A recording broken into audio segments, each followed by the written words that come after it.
ஷிவானிமா, gender equality பற்றி நீ என்ன நினைக்கிற? அது அது ஈக்குவலே கிடையாது.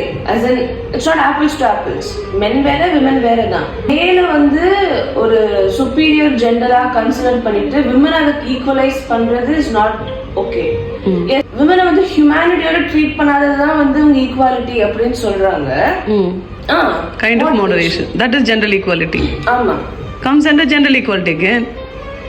It's not gender equality. It's a moderation. It's inclusion. It's inclusion. Not equality. You know, I'm not equaling both of them together. It's gender equity. Oh, nice. ரெண்டு பேரோட requirements-ஐயும் manage பண்றது. இது என்னோட opinion. Okay. Namma, what is your thought on gender equality? Gender equality நீ சொன்ன அதே feeling தான் எனக்கும். Men should be men, women should be women. நான் வந்து மென்னா மாறுறேன் அப்படின்னா நான் வீக்காக ஃபீல் பண்ணுறேன், அதனால I'm just going to be like men அப்படின்னு சொல்றது வந்து I'm feeling myself so weak. அப்படி இருக்கணும் அவசியம் இல்லை. I'm having my own plus.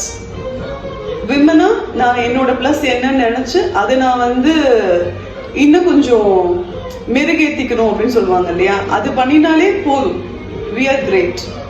No need to compare both. Women's Day ஓட ஸ்பெஷல் என்ன அப்படின்னா, find yourself, what is your strength, அது இன்னும் கொஞ்சம் மெருகேத்திக்கும். That is more than enough for your life. No need to go and compete with anybody, even men to men, women to women. It's not needed at all. That's my opinion.